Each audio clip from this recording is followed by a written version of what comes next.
Officers are not being warned of dangers and threats made against them because of politics and people afraid to offend someone.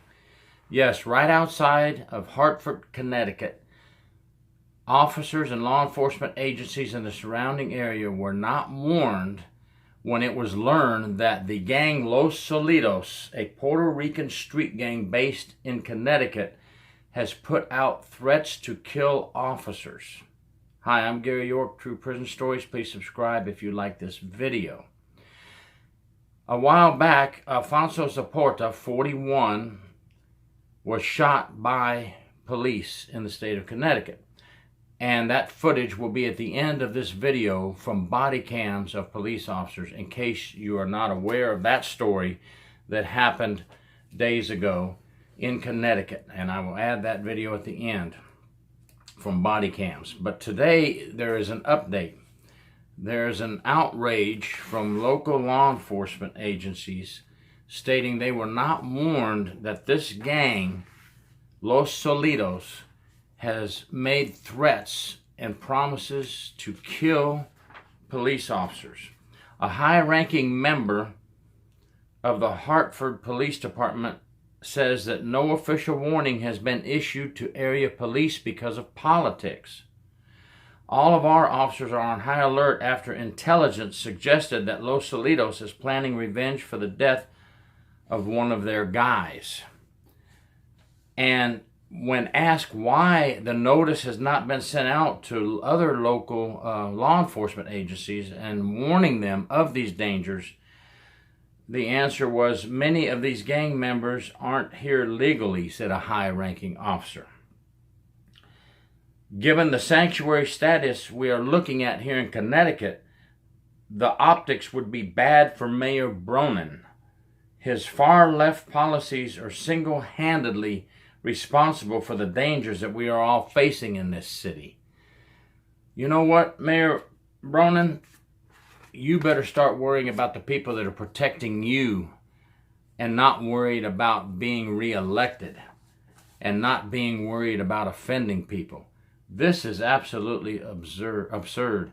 How could you worry more about the people who want to protect the illegal aliens than the police officers and first responders who protect you and your community?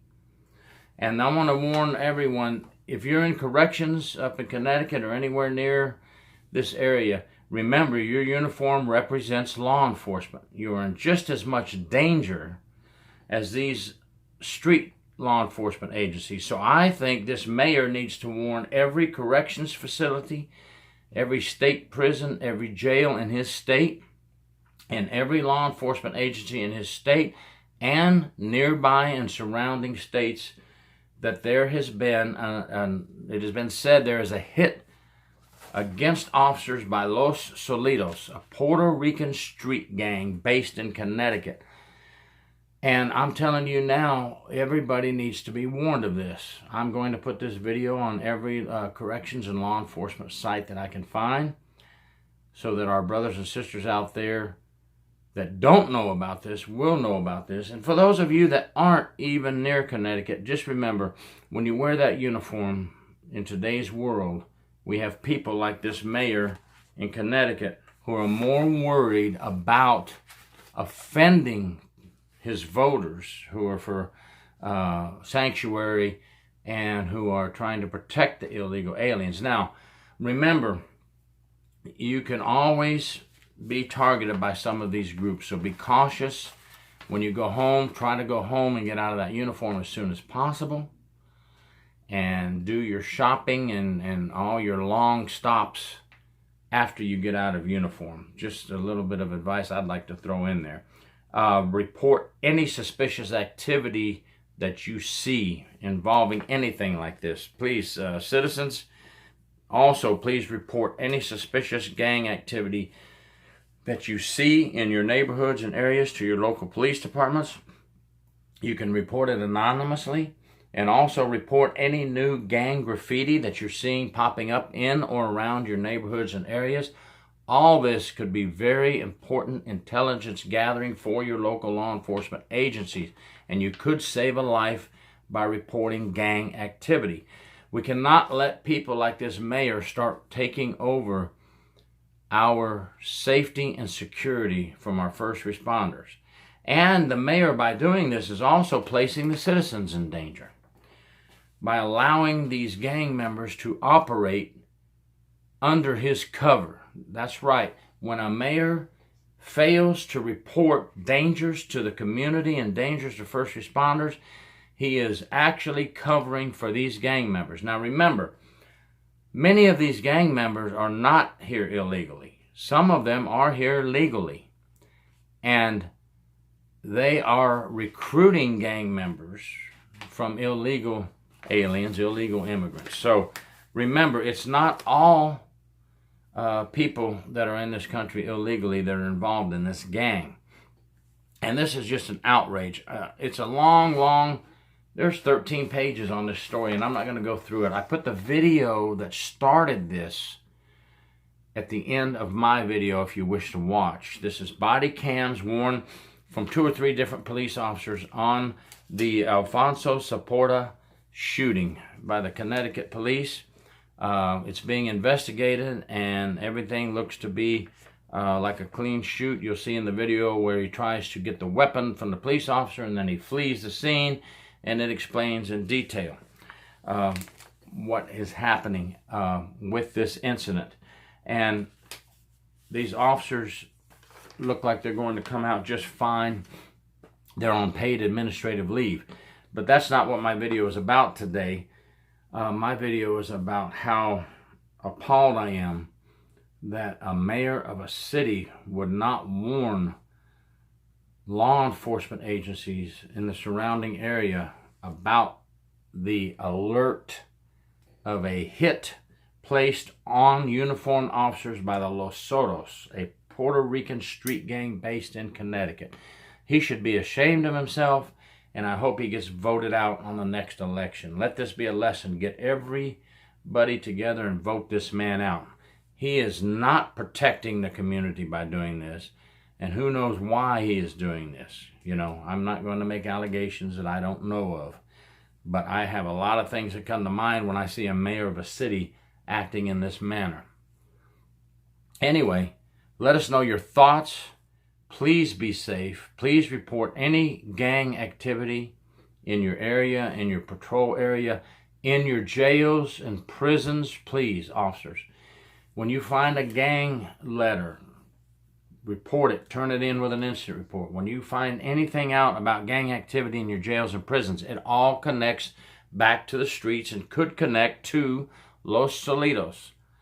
So remember, all uniformed officers, be on the alert and stay safe, and God bless, and thank you for your service. Please subscribe. A traffic stop leads to a deadly police shooting in Hartford, and now 3 days later, some newly released police body camera video shows the chaotic moments in the capital city. 3 angles shed some light on what police say was a violent struggle before the shots were fired.